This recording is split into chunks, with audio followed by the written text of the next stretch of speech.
todo o meu coração que onde existe arte, a violência não se cria, a ignorância não se cria, os absurdos não se criam, né? A arte salva, a arte te amplia, faz com que a tua visão de mundo se alargue numa proporção inimaginável. Você tem a verdadeira noção que o outro é um prolongamento de você, né? Que nós estamos aqui para celebrar a vida, para celebrar o mundo, para se fazer maior, para nos fazermos maior, né? Para exercermos a nossa humanidade em toda a sua potência, né? E exercermos a nossa humanidade é eu reverenciar a sua humanidade, porque a sua humanidade faz parte da minha, né? Então, quer dizer, eu acho que na arte tudo se potencializa de uma maneira inimaginável, é um salto quântico de conhecimento. Então, obrigada, Lei Aldir Blanc, que vocês continuem tendo vida longa aí. Hoje, eu resolvi falar para vocês, queria comentar com vocês, eu tive durante muitos anos o meu mestre Antunes Filho, tive o prazer e o privilégio, não sei se, tem que ouvir falar, se não ouviu, tem que ouvir falar do Antunes.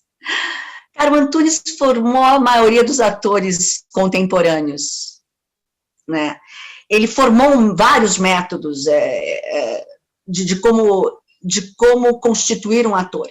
E ele sempre dizia para mim, eu tive o privilégio de passar pelo CPT durante 7 anos, mas não foram 7 anos corridos. Eu ficava 2 anos e ia embora, ia morar na Espanha, voltava, ficava mais 2 anos e ia embora. Então, eu peguei várias fases. E por último, eu tive o privilégio de... ele já, mais nos últimos anos de vida dele, ele chamou artistas que tinham trabalhado com ele, olá, Daniela, para a gente se encontrar de 15 em 15 dias, nos domingos, para discutir arte.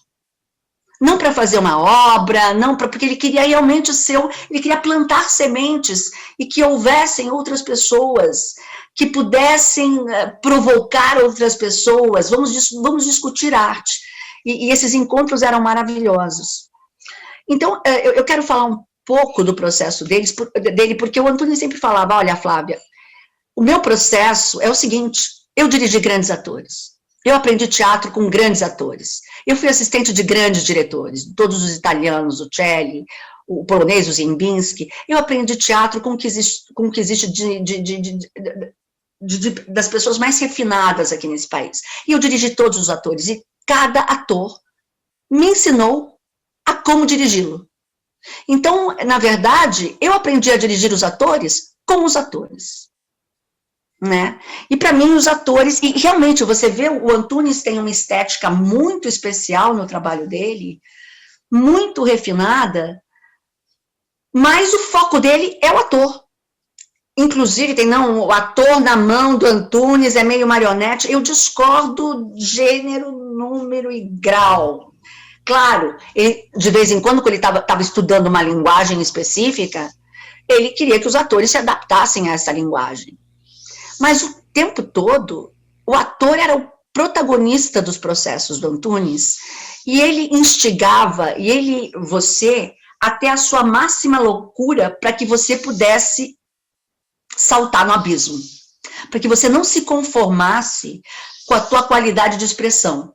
Ele falou assim, você pode expressar muito mais ainda.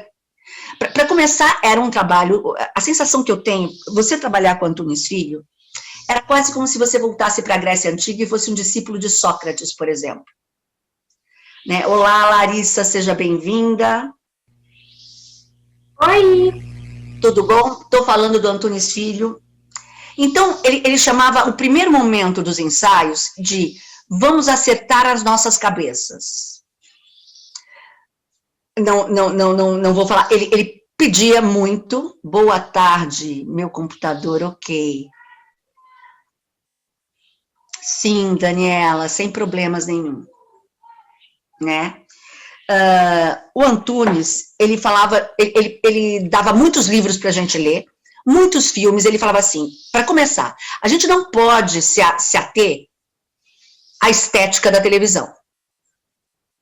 porque não é uma estética. Inclusive, uma vez um alemão, amigo meu, um grande artista, veio assistir, e ele falou assim, o naturalismo que se faz na televisão brasileira não é o naturalismo universal, gente, porque é uma modus operandi de se trabalhar na televisão brasileira, que eu acho que é amazing, que é você conseguir gravar um número absurdo de cenas por dia. Quase o Henrique Martins, um grande diretor de novela, ele falava que uma vez foi uma equipe de diretores de novela para a Alemanha para explicar para os alemães como se faz novela no Brasil. Eles ficaram um mês tentando explicar. Depois que acabou, os alemães, porque eles queriam importar o know-how. Depois de um mês, os alemães estudaram, chegaram, fizeram uma reunião, chegamos à conclusão que é impossível. É impossível fazer o que vocês fazem no Brasil. Não tem nem lei para isso. Para você, o tanto que os diretores e os atores trabalham para construir uma novela no Brasil. A gente não tem, a gente não entrou na cabeça dos alemães, porque a gente faz a toque de caixa muitos capítulos. E isso exige do ator um jogo de cintura, exige uma estética específica. Eu leio e já estou fazendo. É um natural, é um hipernaturalismo. Leio aqui, já acabei de fazer, já acabei de gravar. Né? Então, o Antunes, ele falava assim, a gente não pode, vocês como atores, vocês não podem se ater a um naturalismo de televisão. Porque é um naturalismo muito específico. Se você quiser ser um ator com outras camadas, você precisa ver os grandes cineastas. Vocês precisam ver Bergman, Cassavetes. Vocês precisam... agora eu vou... Sudorovsky, que fez Moloch. Eu vou ver o nome e mando para vocês. Sukhorov. Né? Quem assistiu os filmes do Sukhorov, ele o tempo todo, a cada semana, a gente tinha um ciclo para ver filmes de outros cineastas, e eu sei disso, eu morei na Espanha, e lá não tinha essa televisão tão forte para ficção, agora que está começando a vir com Netflix, com Amazon, essas minisséries, onde os atores de cinema estão sendo, de alguma maneira, incluídos.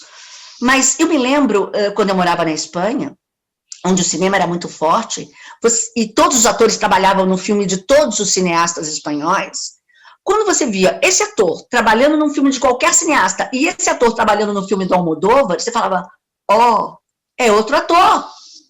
O Almodóvar tinha um modus operandi ali, de dirigir ator, de focar no ator, que você falava assim, gente, é outra qualidade, é outra camada. Quando você pensa que você está vendo o máximo de um ator na sua máxima potência, vá visitá-lo em outros, vai visitá-lo a abordagem de outros cineastas.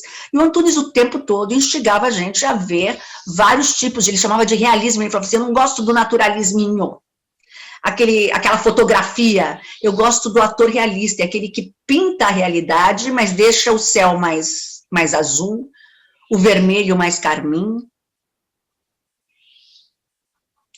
Ele coloca a sua expressão pessoal na interpretação de mundo que ele compartilha com os outros.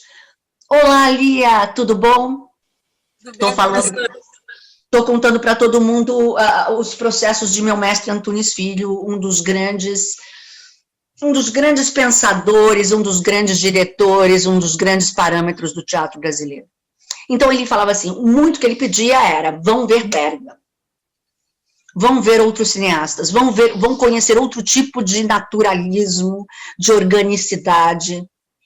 Isso era uma das coisas. E ele mandava o tempo todo a gente ler livros. Nenhum livro sobre teatro, gente. Nenhum livro. Eu acho que eu já passei a listinha. Já passei a listinha para vocês de alguns livros que ele mandava. O primeiro que ele mandou a gente ler era um livro sobre sociologia, política e sociologia. Ele falava assim, o ator, antes de mais nada, ele precisa entender um pouco de tudo, ele precisa entender um pouco de vida, ele precisa entender de fisicoquímica, de física quântica, de sociologia, de política, e ele tem que fazer as pontes entre todas as teorias que ele está vendo com o trabalho dele de ator. O ator é um cara que tem que estar aberto, Ele não pode se fechar num nicho, vou estudar como interpretar. E não fazer links. Sabe, ele adorava que os atores dele fizessem faculdades, outras faculdades, direito, medicina. E ele falava assim, tem que tirar nota boa. Se você está fazendo outra faculdade e está frequentando o CPT, você tem que tirar acima de 7. Eu gosto de feras frequentando o meu curso.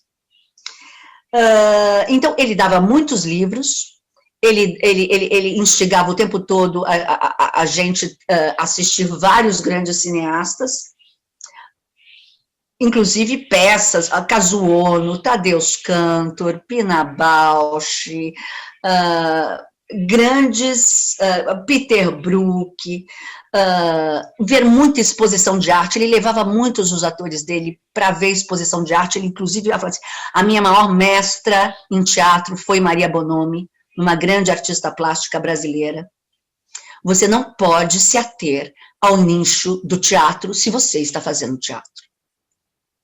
Você precisa abrir seus horizontes, fazer pontes, criar relações, sabe, ir para outras camadas, não se atenha a um veículo, a televisão e sua estética. Pelo amor de Deus, você é um artista, você tem que encontrar a sua expressão individual.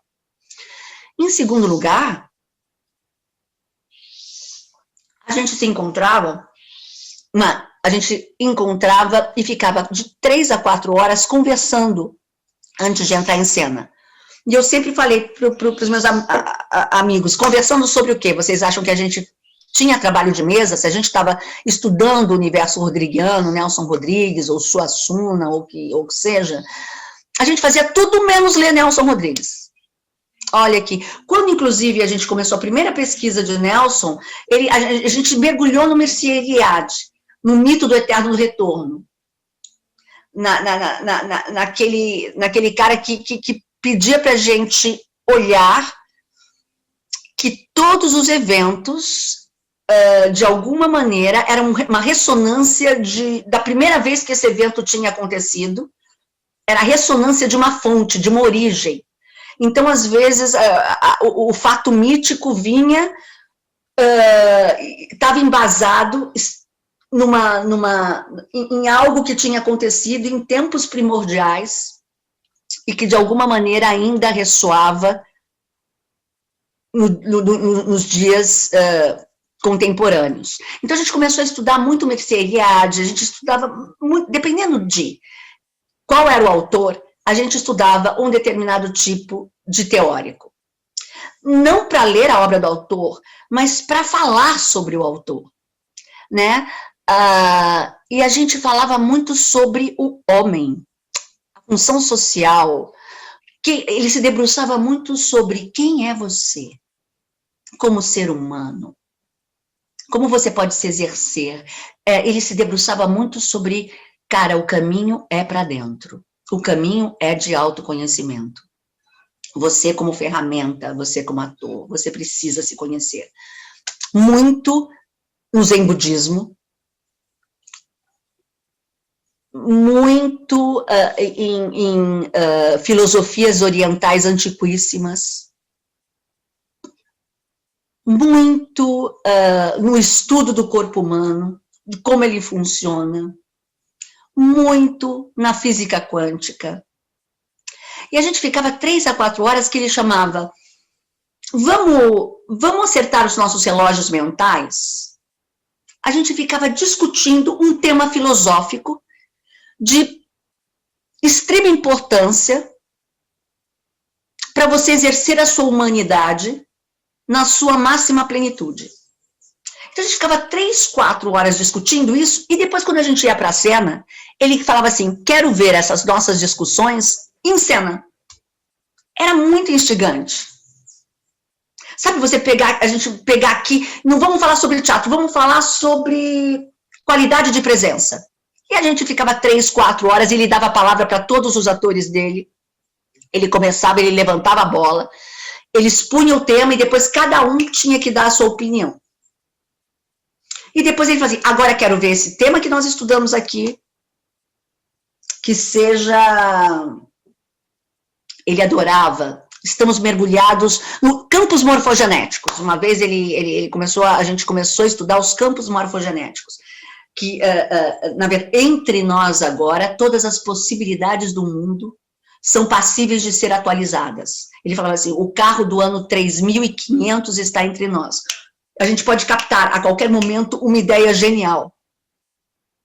A cura do Covid, o tratamento do Covid está aqui. A gente tem que abrir as antenas e, a qualquer momento, a gente consegue capturar com a nossa antena, sabe, a antena parabólica. A gente estudava muito o comportamento do cérebro, que a gente captura o nosso entorno através do inconsciente, e o inconsciente, aos poucos, vai mandando para o consciente algumas informações. É porque o consciente, ele é muito pequenininho, não cabe muitas informações. A gente precisa expandir o nosso consciente para que a gente receba mais informações do inconsciente. Vamos ver que a gente ficasse uma tarde toda estudando sobre o funcionamento do cérebro. E depois ele falou assim, quero ver no ensaio de hoje isso acontecendo. Você aberto para receber algumas informações desse seu personagem, da fonte onde o autor bebeu. Eu quero você aberto a esses campos de possibilidades, esse campo de possibilidades indeterminadas, de que você esteja aqui em cena, mas esteja aberto a receber intuições, esteja aberto a receber informações. Eu quero ver isso em cena. Então, quer dizer, a gente ficava horas discutindo um tema específico filosófico, um tema específico da sabedoria do ser humano, e depois ele falou assim, quero ver isso em cena, de alguma maneira, no seu trabalho de ator. Outra coisa que ele fazia, a gente ficava horas num exercício que ele chamava desequilíbrio, que se tratava de exatamente isso, horas desequilibrando em cena, horas, porque ele falava assim, o ator, não existe equilíbrio, o equilíbrio é uma referência fugaz, é uma pessoa dançando em torno de um ponto. Quando o ator, ele pega um personagem e começa a, de alguma maneira, impor esse personagem para a plateia, você mata esse personagem. Como não existe um personagem, existe você, sob determinadas condições naturais de pressão e temperatura, dançando essa vida. Quando você topa entrar dentro de um contexto de um personagem, ele fala assim, é muito bom você também delimitar qual é o contexto desse personagem. A partir do momento que você se coloca em situação dentro desse contexto, você tem que topar também entrar no território do não sei. Claro, tem uma margem, ele sempre pedia para que a gente delimitasse uma determinada frequência por onde esse personagem dançava, mas eu entro no não sei, eu não entro para desenhar, para demonstrar, para impor, eu entro para explorar. Eu entro com a cabeça em desequilíbrio, que ele chamava. Eu entro sempre para o não sei, para usufruir desse lugar do não sei. Então, a gente ficava, às vezes, fazendo exercícios, horas se desequilibrando no palco. Horas, 4, 5, 6 horas se desequilibrando no palco, gente. Para a gente manter a nossa mente em equilíbrio, em desequilíbrio. Ele falava assim, não gosto de atores que entram em cena com um corpo rígido, com um corpo não suscetível de ser afetado por qualquer estímulo. Não existe, de maneira nenhuma, estou desenhando o meu personagem e é isso aqui. Desenhou, matou. Eu estou aqui, horas, a gente às vezes também brincava de andar numa corda bamba, funâmbulo.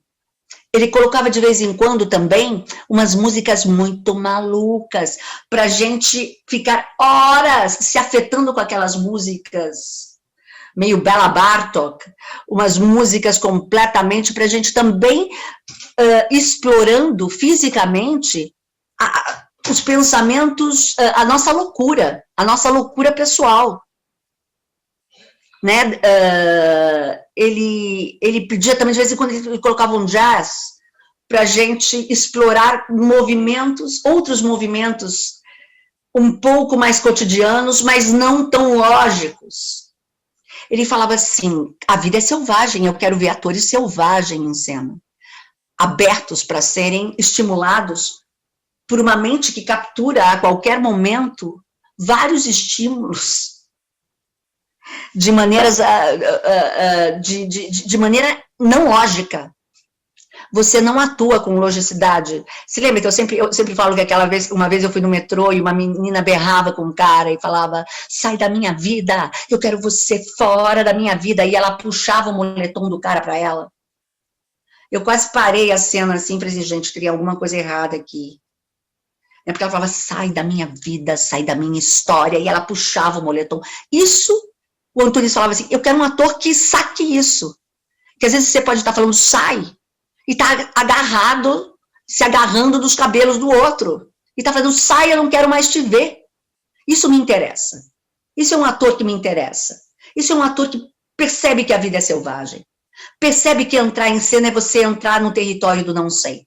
No território de todas as possibilidades, passíveis, é o campo de todas as possibilidades. Você tá, o tempo todo, você está sendo suscetível de ser bombardeado por novos elétrons, por novas ideias, por novos caminhos em cena. Não entre em cena para desenhar, para impor, para provar nada. Entre em cena para viver uma situação dentro de um contexto em que você se deixa levar por vários estímulos que independem do seu controle. Né? Deixe que a dança seja canal, deixe que a dança cósmica perpasse por você, e isso vai perpassar por você, vai acariciar a plateia, você vai capturar informações da plateia, e você vai devolver essas informações para a dança cósmica.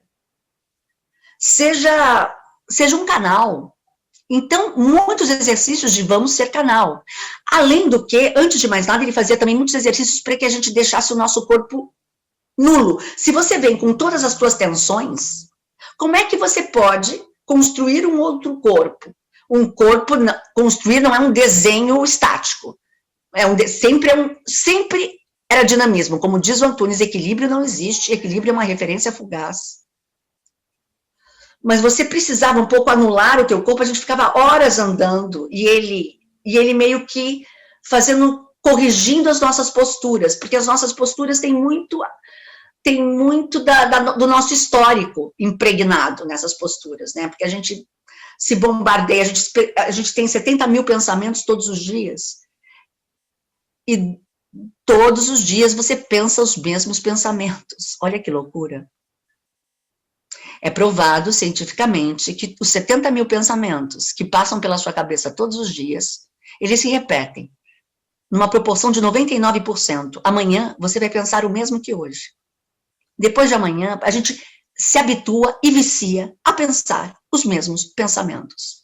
Aos 35 anos, o teu corpo que foi bombardeado com aqueles mesmos pensamentos, ele meio que se congela numa postura. Se você pensar, a vida é difícil, o outro é o meu inimigo, você já se congela, a tua postura de corpo é meio com 2 pés atrás, é meio ressabiado, é meio encolhido.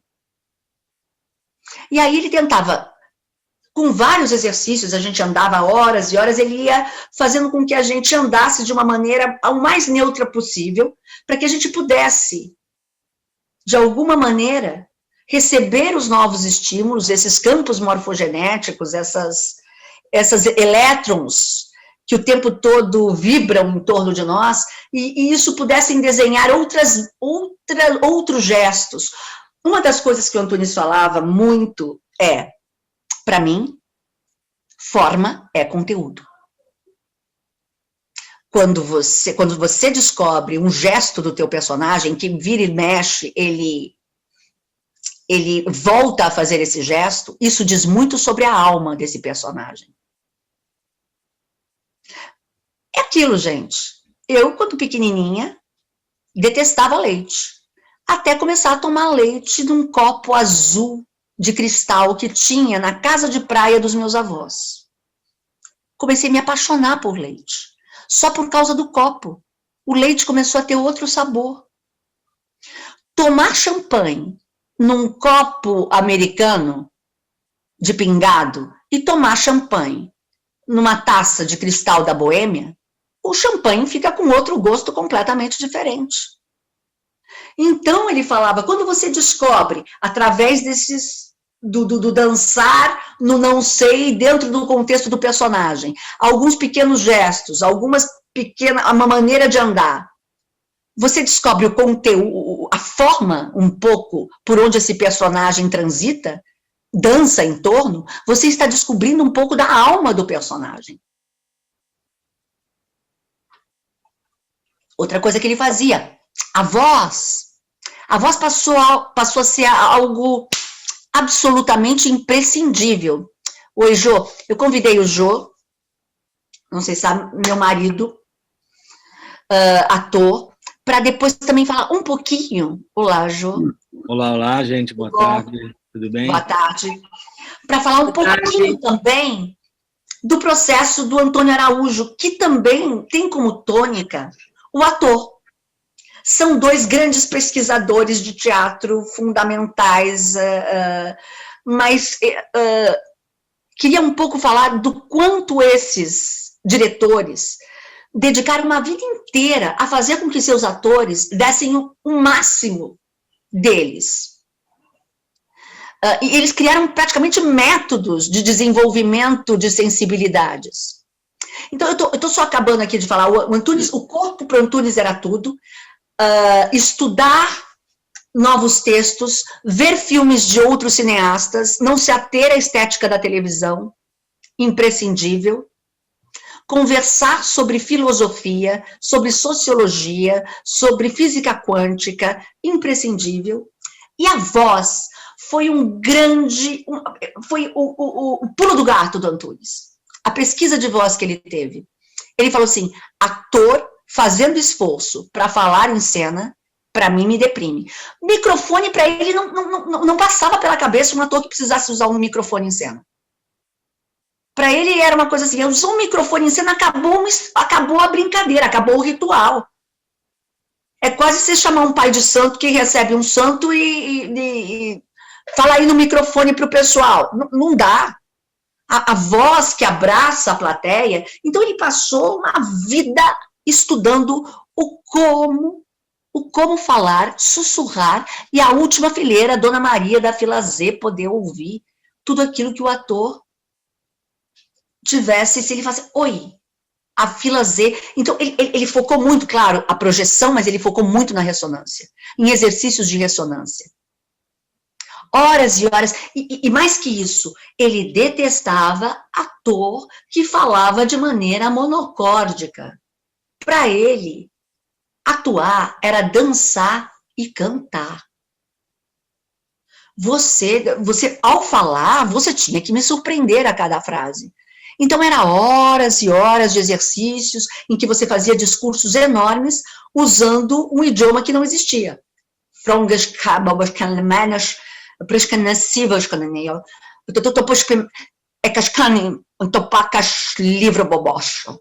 Você precisava com palavras, ele ficava os atores horas, 2, 3 horas, ou fazendo esses exercícios, onde ele podia sussurrar, falar, tanto que ele fez a peça só com como que ele usava a palavra?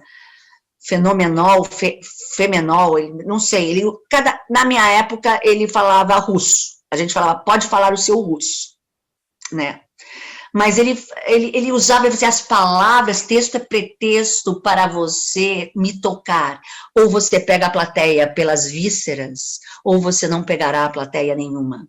Então, não adianta o conteúdo do que você está falando, se a melodia, se a vibração, se as intenções não me entorpecem, não me apaixonam. Então, o como falar, o como se comportar fisicamente, não usando apenas ações cotidianas, pobres, e é isso, ele falava, e sempre que você escolher uma ação para usar dentro do teu personagem, se você um dia coçasse o cabelo, ele falasse, o que você está fazendo aí? Você fala, estou coçando o cabelo, por quê? Porque estou com coceira. Não, qualquer ação que você decidisse, tinha que estar contando alguma coisa sobre a alma desse seu personagem. Se seu personagem costuma fazer isso, É porque se abre um espanto diante do revelado. E era um personagem que estava sempre à beira do abismo, descobrindo novas camadas de existência, não sei, por exemplo. Então, a gente tinha uma pesquisa incrível de filmes, literatura, conversas, corpo e voz. Como usar tudo isso sem o menor esforço, mas dentro de um território não, que ele falava assim, no naturalisminho. Pelo amor de Deus, teatro é poesia. Não me venha com naturalisminho. E, por favor, não me venha com nada congelado. Nada congelado. E a terceira coisa e última, para a gente fechar a questão do Antunes, era o comediante. Ele pedia muito para a gente ler o Paradoxo do Comediante, do Diderot. Para ele era muito importante, porque para ele o ator era um fingidor. Finge tão completamente, que chega a fingir que é dor, a dor que devera sente. Ou seja, ele detestava ator tomado. Ator em cena, que absolutamente, não é que era um ator que ao mesmo tempo ele estava em cena e estava raciocinando, não tem nada a ver com o raciocínio. Ele gostava do ator consciente, ele gostava do ator, sabe aquele... ele falava assim, ator que tem instinto de ator, que entra em cena e sabe que a cena está caindo, que o ritmo está caindo e ele precisa dar um upgrade. Ator em cena que sabe que aqui eu preciso dar uma pausa maior, não porque ele pensa isso, porque ele sabe com o corpo dele. Sabe, instinto de caçador, instinto de ator, instinto de sobrevivência.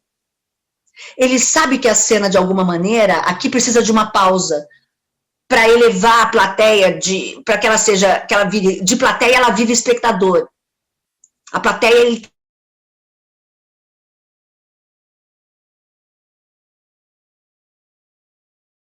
Vixe, gente, travou só pra mim ou não? Para mim também. Ah, tá. vai. Oi? Flávia, se deu uma travada, acho que você tem que voltar aí. Tá bom. Oi, ele sempre falava assim, estão me ouvindo? Sim. Ele falou assim, entrou muito na cena, tá muito tomado pela cena, tá emocionado, quer se emocionar, vai para a bilheteria, compra ingresso e entra para assistir a plateia. O ator é aquele que faz o outro se emocionar. E para isso ele tem que estar no comando, com a percepção super aberta. Ele fala assim, aqui eu preciso dar uma pausa. Ele sabe cada coisa que ele vai fazer, qual é o efeito que isso vai surtir. Nada é gratuito no ator. Nada é gratuito. Então, é um paradoxo, olha. Ao mesmo tempo, ele pede para que você se atire completamente nessa sopa quântica, que você esteja aberto para o território do não sei, que o tempo todo venha informações novas que você assimile, mas o tempo todo ele pede uma consciência extrema. Não racional, gente, nunca no racional, mas uma consciência extrema para fazer com que a plateia fique nas tuas mãos. Né? Então, ele fazia vários exercícios quanto a isso e pedia muito que a gente estivesse distanciado. Muito distanciado e muito consciente do que a gente queria provocar na plateia. Então, eu recomendo que vocês também leiam O Paradoxo do Comediante, que é o livro do Diderot, que ele sempre pedia para a gente ler. Agora eu vou perguntar para Jo, que também teve no Teatro da Vertigem, passou pelo Teatro da Vertigem, grandes atores de teatro paulistanos, mas passou também, para vocês quem não assistiu o Teatro da Vertigem, conhece Matheus Nastergalli, que também passou pelo Antunes, conhece Mariana Lima, grandes atores de teatro que, infelizmente, nem estudante de teatro a gente costuma ir muito ao teatro, eu fico às vezes, isso não me entra na alma, gente. É quase como se um estudante de medicina não fosse a congressos de medicina, para trocar figurinhas e para ter novas informações. Mas a verdade, a gente tem que dizer, é que nós vamos pouco ao teatro, estudantes de teatro vão pouco ao teatro, e nós temos atores de teatro no Brasil amazing. Mas o Tó, durante muito tempo, se debruçou sobre esses atores e fez espetáculos incríveis. Queria que você falasse um pouco do processo do Vertigem, que é um grupo que foi divisor de águas em São Paulo, sob o comando do Antônio Araújo, que também focava no trabalho do ator. Tá. Bom, boa tarde para todo mundo. Bom estar aqui com vocês, trocando uma figurinha. Eu queria só pedir, não sei, só porque a gente está começando a conversa agora. Lia, não saia não. Eu ia pedir justamente ao contrário, para a Daniela, se ela podia aparecer, só para olhar para ela, saber quem ela é. Eu acho que a Daniela está com problema na câmera. Entendi. Mas se precisar sair, Lia, tudo bem. Olha lá, tudo bem, Daniela? Beleza? Não, só para a gente se olhar um pouquinho. Na realidade, o trabalho do Tó, né, e do Teatro da Vertigem, primeiro eu vou retomar a conversa um pouquinho daquilo, pegar carona no que a Flávia falou, que eu acho importante, assim. Não confundir, né, o ator consciente, né, que o Antunes falava que ele não gosta do ator tomado, né, e gosta de um ator consciente.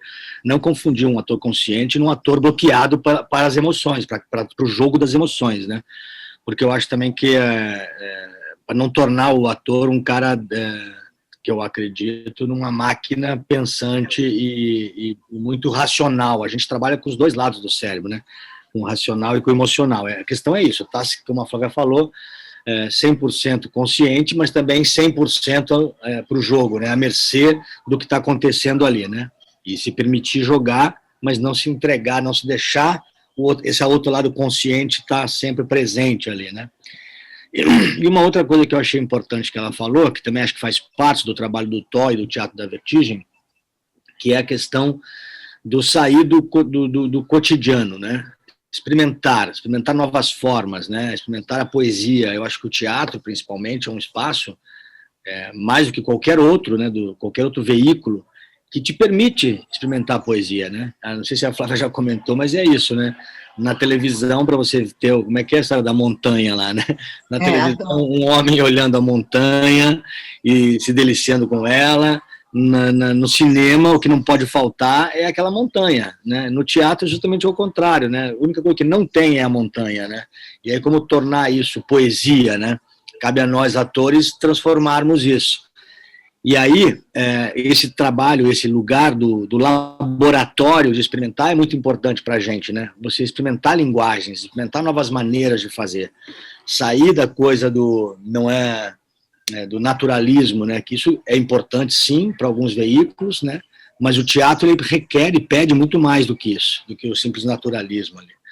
Então a gente é um lugar realmente da gente mergulhar e poder se jogar mesmo, e poder propor qualquer coisa. O espaço do teatro ele permite qualquer coisa, absolutamente qualquer coisa. Aí cabe ao diretor fazer as escolhas e ver se aquelas qualquer coisa servem para ele. E um pouco é o Teatro da Vertigem, né? O Teatro da Vertigem, que é um grupo que eu fiz parte durante 8 anos, que foi um dos mais importantes grupos do Brasil. Ele estava em São Paulo, na época ali entre 1990 e 2000 e pouco, né? 2000 e pouco, foi um lugar muito forte do Teatro da Vertigem. E nós atores, quando eu entrei no Teatro da Vertigem, a gente vinha de um processo que talvez a maioria de vocês não tinha nem nascido, que era do período ali da década de 80, início de 90 e pouco, que era a época dos grandes encenadores. E o ator era um cara que estava ali a serviço apenas do encenador.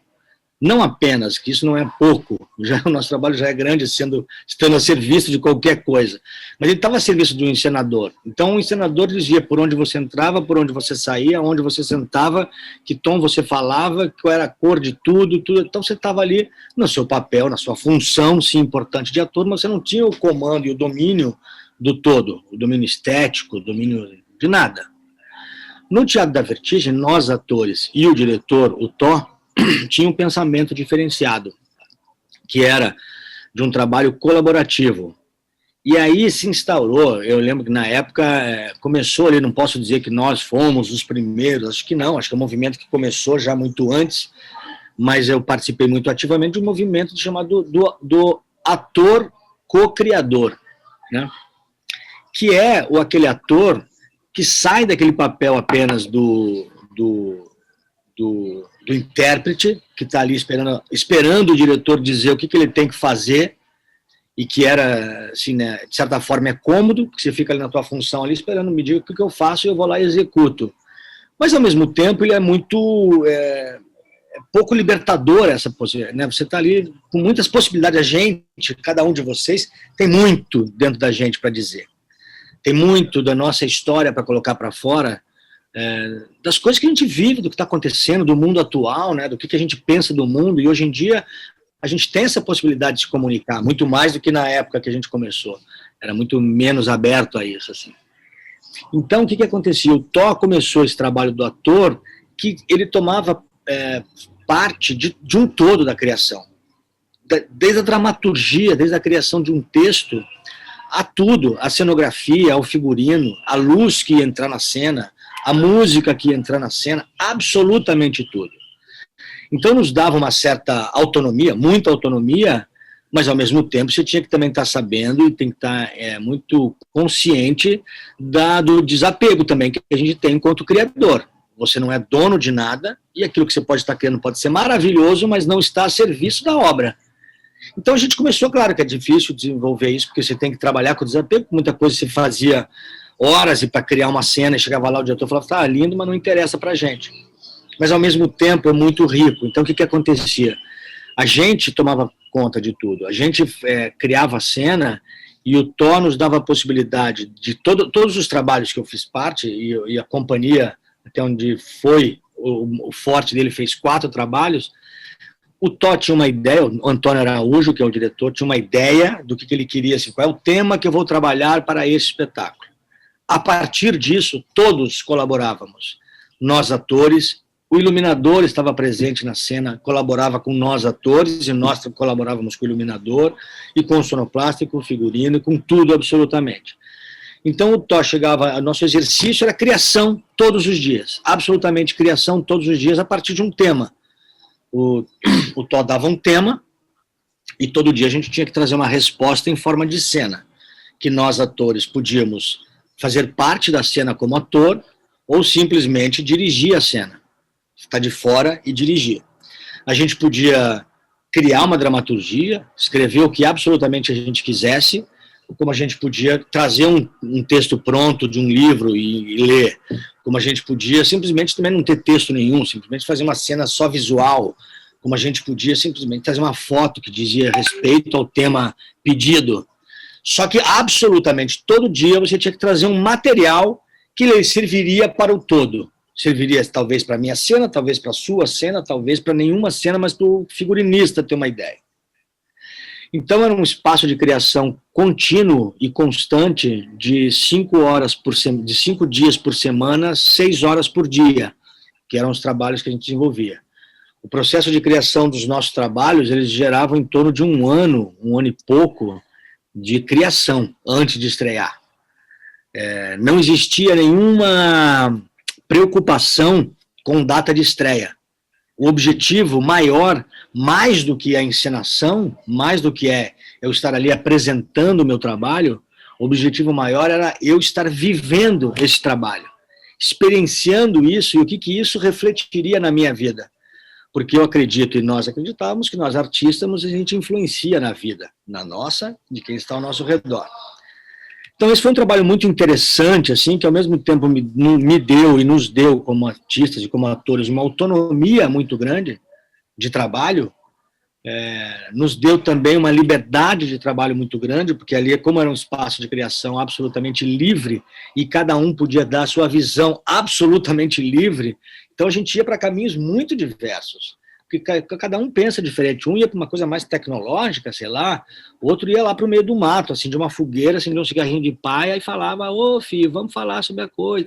Cada um ia para um caminho muito distinto. E aí o Tó, como encenador, ia indo para aquilo que mais interessava a ele. Ninguém sabia exatamente nem aonde íamos apresentar. Por isso que eu digo assim, não interessava tanto...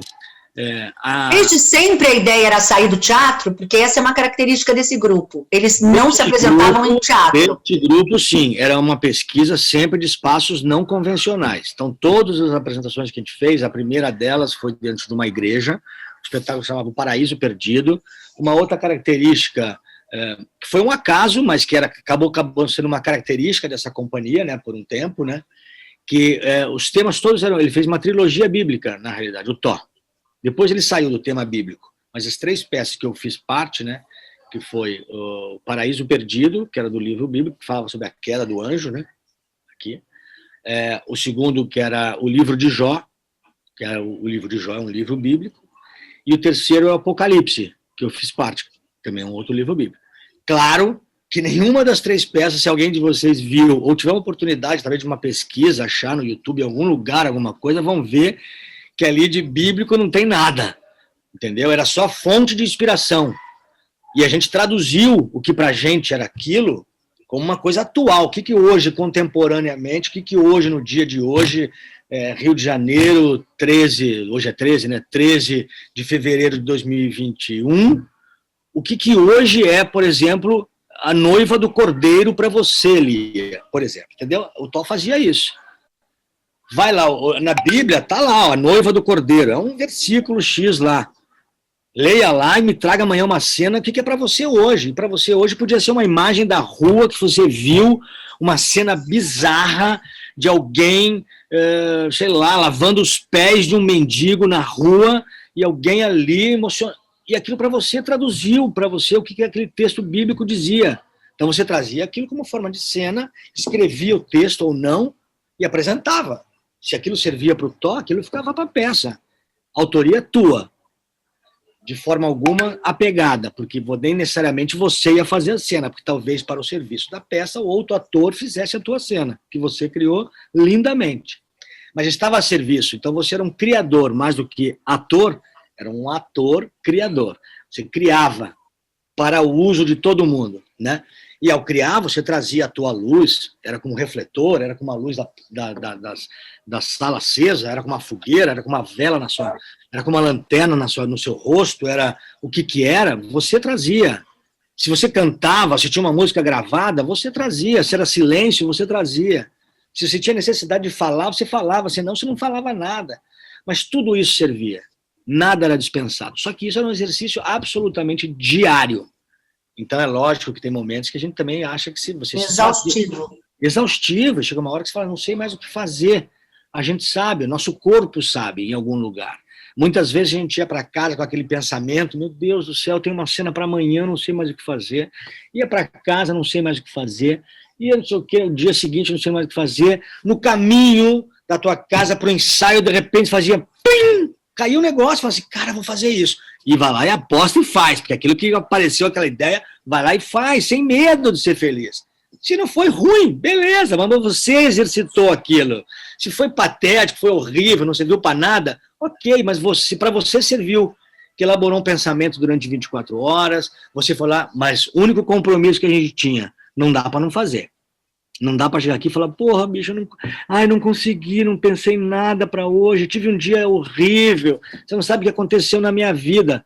Bicho, o Thor é capaz de deixar você sem falar com você 10 dias, sem te dizer boa tarde, bom dia, não olhava na sua cara, porque era obrigação, era o trato que a gente tinha, era, tem que fazer alguma coisa. Leia um poema, traga uma fotografia, mas tem que fazer. E isso traz pra gente, ator, vai dando um negócio, né? Porque você vai ser, ao mesmo tempo que você vai se aprimorando como exercício de ator mesmo, de interpretação, porque você faz a tua e você faz a do outro. Porque, assim, eu faço a minha cena, não é necessariamente um monólogo, eu faço a minha cena e falo, olha, na minha cena vai a Lia, quero a Camila e quero a Larissa. Ah, a Yumi também fica ali no cantinho, Lu, você não vai falar nada, mas vai fazer isso, isso, aquilo. Se joga e faz. E tudo era assim, 10 minutos para preparar, comunicar todo mundo e faz a cena. Não tinha muito elaboração, a não ser tua, que preparou a coisa, né? Então era um negócio muito legal, assim, muito maluco, íamos para lugares malucos, incríveis, às vezes profundos, às vezes rasos. Conta dos laboratórios ao vivo. Mas nos dava assim, muita experiência, primeiro como artista, já vou falar dos laboratórios, como artista, porque você dominava não só a interpretação, mas você experienciava a autoria, escrever texto todo dia, ou quando você quisesse, você experienciava a luz, então você começava a ter conhecimento de iluminação cênica, você começava, como ator, saber como se posicionar melhor numa luz, como aproveitar melhor uma luz, qual é o efeito de cada luz, da altura, como sonoplasta, como figurinista, como cenógrafo. Então, isso dá pra gente, artista, uma autonomia que depois você faz qualquer coisa na tua vida. Você precisa sim da troca e do diretor, porque o teatro só é feito através da troca. Mas você tem um outro nível de jogo. Você não está ali como a pessoinha que está esperando alguém te dizer o que fazer. E isso serve para a vida, que daí nós artistas vamos exercitando isso, quando você vê na vida, você está tendo uma autonomia que você não espera mais ninguém dizer o que você fazer. Você vai lá e faz o que você quiser na vida. Você sabe que você pode errar. Tudo bem, errei. Tudo bem, não serviu.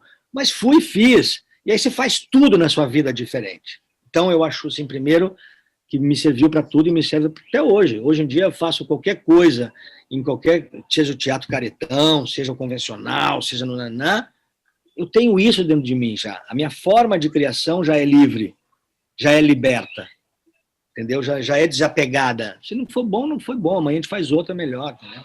Tá tudo certo. Então isso é muito legal. Do processo, a gente tinha formas de trabalhar diversas, assim. Uma delas era o exercício de campo, que não sei se é isso que a Flávia está comentando, que era uma das coisas. O Todd dava, por exemplo, temas de acordo com o personagem de cada um. Depois de 8 meses de pesquisa, aí ele começava realmente a ver a peça, ver onde ia ser a peça e distribuir os personagens. Então, no caso do Apocalipse, depois de 8 meses, ele definiu que a peça seria feita dentro de um presídio desativado. Presídio real, onde teve preso, gente ali presa de verdade, só que até hoje em dia está desativado. Foi escolhido lá um presídio de São Paulo, numa estação, perto de uma estação de metrô, que inclusive teve massacres, os caras botaram fogo em cela, e tá lá essa vivência, né? Aí a gente vai entrar nesse lugar. Para entrar nesse lugar, a gente vai se preparar na vida. Então, além dos exercícios da sala de ensaio, que depois eu posso falar em alguma coisinha assim, tinha essa experiência também do ir para a cena. Vou dar um exemplo do meu personagem, depois eu posso falar alguma coisa de outros personagens, mas o meu personagem chamava o Anjo Poderoso, que era um anjo vingador que acabava no final da peça, levava as pessoas da vida aí para um julgamento final. Então, só que na peça a coisa é torta, as pessoas, tanto o poder, né? Então o anjo significava o poder. O poder aqui no nosso país, no nosso mundo, não é tão correto, né? A gente vê que ele se desvirtua muito. Então o meu anjo, a gente se equiparava na peça a um poder policial, tanto que eu tinha os policiais fundamentalistas. Eu era o anjo poderoso e tinha comigo mais, 10 policiais que me acompanhavam em todas as ações que eu tinha. Bom, como a gente tinha essa questão do policial, a gente foi... Bom, o que o policial faz? O cara vai para a rua, né? O cara vai nas quebradas, o cara vai resolver os problemas ali no negócio. O Tom um dia mandou por exemplo, então você vai lá passar a noite na penitenciária, e vai na na delegacia, e vai relatar o que você vê lá. Bom, você vai para Cracolândia. Todo mundo sabe o que é Cracolândia ou não? Lá em São Paulo, né, é um lugar onde vende crack, onde tem a galera toda que consome crack, é um lugar pesado, assim. Você vai para um prostíbulo, vai para uma casa de sexo explícito, você vai para a rodoviária, tinha o personagem do João, que estava procurando esse lugar novo, né, que está aí depois de tudo, depois do Apocalipse, onde está esse lugar novo, essa terra nova. João fica sempre em busca desse lugar, era o cara que chega de um lugar, a gente traduziu para o nordestino, que chega na cidade grande, em São Paulo, no Rio, e está aí procurando o seu lugar. Então, na peça, ele é retratado assim. Esse João bíblico é um cara que chega do Nordeste e vai percorrendo. O João passou lá à noite na rodoviária, vendo tudo o que acontecia, e no dia seguinte cada um vinha para a cena. Então, eu que fazia o personagem do Anjo Poderoso, tive que ir na Cracolândia. Tive que ir lá, comprar crack com os caras, ver qual é a questão, como é que o cara se relaciona com aquilo. Claro que eu não ia sozinho, claro que a gente tinha uma equipe, claro que ia todo mundo... E a gente ia com um diretor junto, com não sei quem junto, para também ver, não ia no meio do lugar perigoso, a gente ia num lugar que era mais saudável possível para preservar a nossa segurança, mas a gente ia lá para ver a vida como é que é. Como é que o cara chega lá para se relacionar com um cara desse? Como é que um cara desse se relaciona de verdade com alguém que quer consumir, que quer comprar? Como é que é a abordagem? Para que eu fosse fazer no teatro, claro que poeticamente... Claro que teatralmente não era da vida, mas eu tenho essa noção de como é que é, para depois eu botar minha tinta, né? Para depois eu ir lá e o nosso trabalho é um pouco isso, né? A observação, né? Isso eu aprendi no primeiro ano da faculdade de teatro, que o ator, ele tem que observar tudo. Ele tem que pegar um ônibus e observar o motorista. Ele tem que olhar para as pessoas. Ele tem que ser uma pessoa interessada no outro. Se o ator não for uma pessoa interessada no outro, ele perde muito para a sua criação. Porque a resposta está no outro. Inclusive em cena, né? Quando a Flávia, acho que não sei se já falou isso, mas ela costuma falar, você vai fazer o teatro, vai fazer a cena, a resposta está no outro. Se você ficar atento no outro, na hora de jogar na cena, na hora de contracenar, se você estiver ligado no outro, ele te dá tudo. Você não precisa buscar muita coisa. Você se prepara a mínima, você tem aquele preparo anterior, depois esquece tudo aquilo e vai para o outro, que o outro vai te estimular. O resto você já preparou antes, mas esqueceu. Nesse preparo anterior, sim, o Tó ia lá, fazia a gente ir para o campo e trazer no dia seguinte uma cena a respeito disso. O Tó ia lá, mandava a gente ir na casa de sexo explícito e no dia seguinte trazer uma cena sobre isso.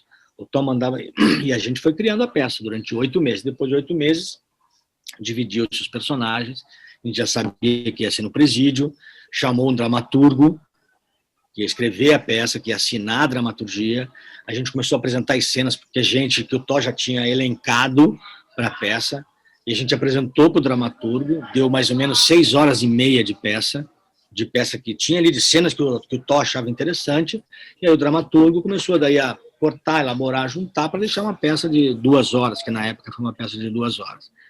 Mas tinha esse trabalho de pesquisa de campo e tinha o trabalho da pesquisa do dia a dia na sala de ensaio, que era intenso. Estou falando para vocês que eram 6 horas de trabalhos intensos, onde você tinha exatamente 10 a 15 minutos de cafezinho, onde o Tó marcava no relógio 15 minutos para o café, voltava e era trabalho. Ele tinha assim, você chegava, você fazia 45 minutos de aquecimento físico, que a gente fazia, a gente fez capoeira, fez kempo, aí era cada 3 meses mudava a técnica, para ter o corpo preparado, teve meditação ativa, tudo, aí tinha um preparo emocional, um aquecimento emocional, que ia desde a meditação ativa, aí um dia o Tó fazia um exercício que ele chamava de vivência, então, sei lá, o personagem do João era o cara que saía de casa do Nordeste para vir para a cidade grande. Então, um dia ele fez um exercício onde era: você está saindo de casa. Este é seu último dia com as pessoas que você conhece na vida, que você convive. É o seu último dia. Você vai para um outro lugar. Então, você vai se despedir das coisas importantes para você. Você vai chegar no seu quarto, fazer sua mala e ir embora.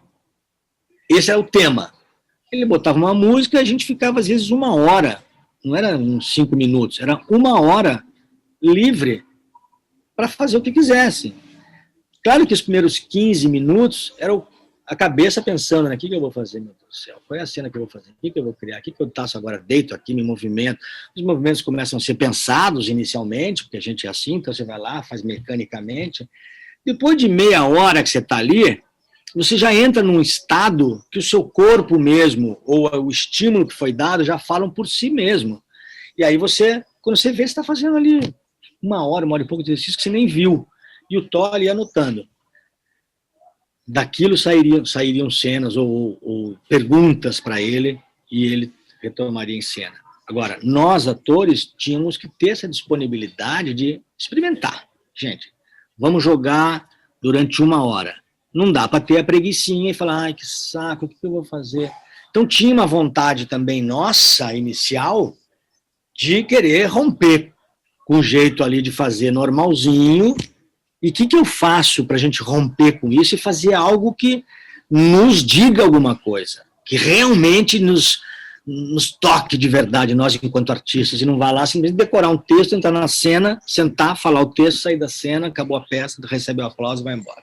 Eu queria te perguntar uma coisa, porque eu vejo isso, e desculpa, também vou falar, por exemplo, o Macunaíma, que foi um marco do teatro brasileiro, que já nessa época, quem construiu o Macunaíma foi o Grupo Pau Brasil com Antunes Filho, que também fazia esse esquema. Eles foram pesquisando, foram mostrando cenas, e Naum Alves de Souza, junto com Antunes, a primeira versão, acho que de Macunaíma, tinha 8 horas, foi... Os atores, é que não era tão propagada assim no grupo do Antunes, como a figura do Antunes é uma figura muito forte, que o quanto de grandes dramaturgias aconteceram através dos atores experimentando e fazendo cenas e criando novas linguagens. No Antunes, acho que acontecia exatamente igual no Vertigem, e o Antunes até anterior ao Thó. A única questão é que o Antunes, ele centralizava tudo na figura dele, o Antunes Filho, né? E o Thó tinha uma questão mesmo de ideia como trabalho colaborativo, que era assim, o grupo, né? A companhia, o teatro da Vertigem, né? Mas Agora, uma coisa que eu fico pensando é que também era de segunda a segunda, à 13h, a gente entrava à 13h, às 23h. Era uma coisa... E tinha um sim a priori, e era assim, o cafezinho no meio do dia era 5 minutos, não era 10, porque ele trancava a porta, ele dava 5 minutos, não é para café, era para xixi, a gente saía, a gente corria, e ele trancava a porta da sala de ensaio, quem não chegasse em 5 minutos. E essa disponibilidade da gente criar incessantemente até a exaustão, que às vezes eu sinto um ator dessa geração mais fragilizado. Deu 3 horas de ensaio, já está um pouco mais, você, estou cansado. Eu não entendo ainda o porquê. E na nossa época, você está cansado, você era eliminado do grupo automaticamente, se você se cansasse um dia. No Antunes, ele tinha a máxima, ator não fica doente. Você estava ardendo de febre e você estava lá no ensaio e produzindo. E às vezes produzindo, incluindo o seu delírio febril. Né? Eu não sei por que mudou. Eu acho que assim, não tem culpa de nada, né? Não tem, acho que é uma coisa primeiro de ciclos, né? Acho que são coisas de ciclos. Acho que também a gente vive um ciclo muito de estar fazendo para o outro, né? Vide as mídias sociais, a gente sempre faz alguma coisa para publicar, para que o outro nos curta, para que tenha like, isso é todo mundo. Acho que é um momento, que acho que é isso. Então, como você faz muito para o outro, acho que se perdeu um pouco do prazer de você fazer para você e descobrir o que isso acontece com você quando você faz. Quando eu me lembro quando eu saía da sala de ensaio do Thó, de um dia de pesquisa desse, ou que a gente ia intensamente para um outro lugar, cara, eu voltava para casa diferente. Gente, onde a gente foi, gente? Meu Deus, eu não sabia que eu era capaz de ir a esses lugares. Então tinha uma coisa de um prazer também de se fazer para você, na realidade, não importando muito o outro. Talvez, estou elaborando aqui um raciocínio para a gente até pensar, não estou cagando regra, não. Mas acho que pode ser um pouco isso, de um evento de que hoje em dia a gente perdeu um pouco dessa coisa de fazer para a gente, de fazer para a gente descobrir na gente. Se explorando, né? O que isso dá em mim, entendeu? Quando eu faço uma cena com o outro e a cena rola, mano, o que acontece comigo, né? Quando eu ponho uma cena e me deixo envolver pela cena, pela música, por tudo que está à minha volta, e a coisa acontece, o que acontece comigo? Acho que a gente perdeu um pouco, todo mundo, acho que a gente perdeu um pouco, acho que é só, talvez, ficar atento a isso, que é legal também, é importante, e acho que é prazeroso a gente fazer pra gente também. Uhum. Não, porque às vezes eu fico pensando, porque eram processos, era um sacerdócio, gente. Esses grupos, Zé Celso, também vários amigos de Zé Celso, às vezes eles ensaiavam assim 48 horas, muitas vezes quando a gente saía do país, porque tanto o Vertigem quanto o grupo Macunaíma do Antunes Filho, a gente conheceu o mundo com eles. A gente saiu muitas vezes do país para representar o nosso país. E com uma potência, e os festivais internacionais falando, uau, qual é a potência do criador brasileiro, ali de taco a taco com os grandes do mundo, né? E assim, a gente saía fora, no Antunes a gente ensaiava 48 horas, sem parar. Eu falava assim, isso parece plantão de hospital, né? A gente ficava ensaiando uma peça 48 horas para chegando nos festivais internacionais. Tinha uma coisa de uma moda na época que era da imersão, né? Então, assim, a gente vai ficar, então a gente ia, sei lá, tinha alguns grupos, sei lá, alugavam lá um galpão, não sei aonde, no meio de um sítio, o cara ia para lá, ficava 15 dias, o grupo lá, 24 horas por dia criando. Eu conheci na Dinamarca, quando eu fui o grupo do Eugênio Barba, que eu fui conhecer o centro deles lá, e é isso, os caras viviam lá, eles viviam criando o dia inteiro, era uma coisa maluca, nem eu estava acostumado com isso, nem a gente que trabalhava muito no Vertigem estava acostumado com isso. Você ia para o centro de criação dele, as pessoas dormiam lá, cada um tinha uma função administrativa dentro do espaço, e quando eles não estavam na função, eles estavam criando. Só que lá eles têm dinheiro, aqui no Brasil, não tem para os isso. atores... tirando o Antunes, que o Sesc...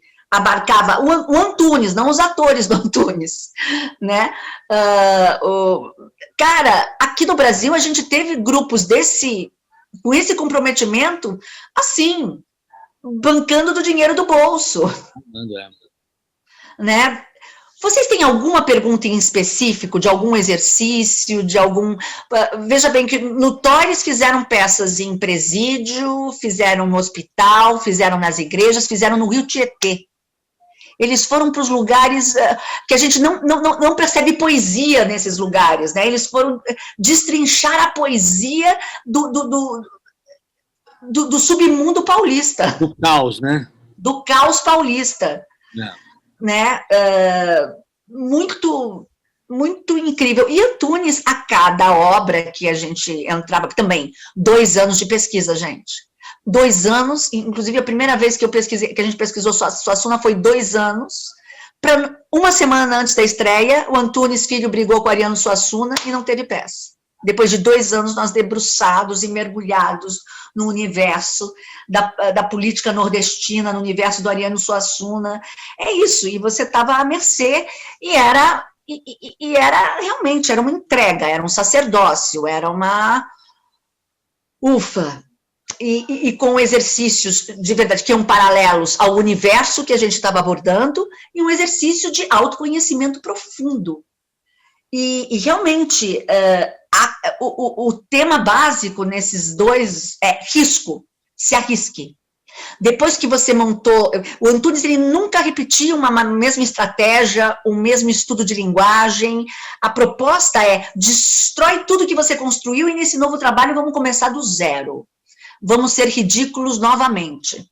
Vamos nos experimentar ao máximo. Essa coragem do Antunes, eu falo, cara, porque geralmente quando você acerta uma peça, você quer repetir a fórmula, né? Tanto como pesquisa de linguagem, como você bem na fita, e no Antunes não tinha nada, vamos mudar tudo, vamos mudar tudo. Ok, eu sei, gente, eu acho assim, uma coisa importante desse tema, né, do ator, criador, é a gente saber que você, ao exercitar isso, a gente tem autonomia, né, na criação. A gente consegue ampliar um pouco mais o nosso campo de visão, que às vezes, como ator só, a gente é muito aqui pensando no meu personagem, o que é na minha verdade, e a gente esquece às vezes de pensar no todo, e que tudo é arte, né? A luz é arte, o som é arte, tudo é importante, a dramaturgia, o que está escrito ali é importante, e quanto mais a gente dominar tudo isso, mais a gente tem possibilidade de conversar com as pessoas sobre isso. Numa cena tua, em qualquer trabalho, em qualquer obra, na tua criação independente, você vai ter um grupo de trabalho, se você vai ser solo, vai criar os seus monólogos, se você tem autonomia da escrita, da luz, do som, do figurino, você está livre para fazer qualquer coisa. E para ter autonomia, você tem que experimentar e tem que errar. E também, Jô, eu queria falar da autonomia que acontecia muito no CPT, vamos nos debruçar sobre a obra de Guimarães Rosa juntos? Vamos nos debruçar sobre tal teórico juntos? A autonomia de estudar, eu não sei, mas o que me assusta é eu tenho minha sensibilidade, e eu vou embarcar só nisso, não me importa a informação daqueles que já fizeram, daqueles que estudaram, é uma informação tanto a gente não se debruça teoricamente em cima de nenhum assunto, fica assim, sabe, ouvir o galo cantar não sei aonde, e vamos trabalhar em cima dele, dessa questão, vocês iam até a Cracolândia, vocês vivenciavam aquilo, vocês estudavam, para mim, o Tó, antes de mais nada, ele fez um tratado sociológico, desde da ambientação, como era o nome do dramaturgo principal lá de vocês? Não, na verdade, teve cada peça era um dramaturgo. Puxa, cara, não vou lembrar. O Apocalipse. Era o... Esqueci. Não vou tentar lembrar, não. O Caio, também de nome sou péssimo. Mas, cara, vocês fizeram um tratado sociológico da vida, dessa vida miserável de quem chega não tendo nada e precisa se movimentar no submundo paulista, né?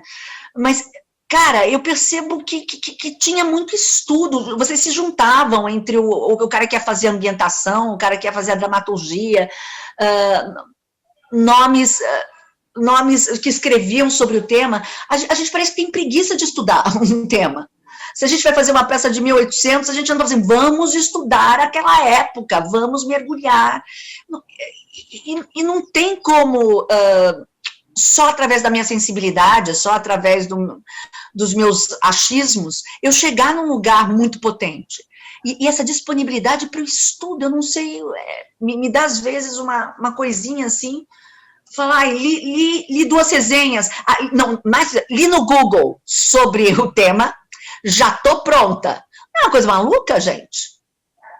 Li 2 frases do Guimarães no Google, vamos lá, vamos que vamos, já sei tudo de Guimarães.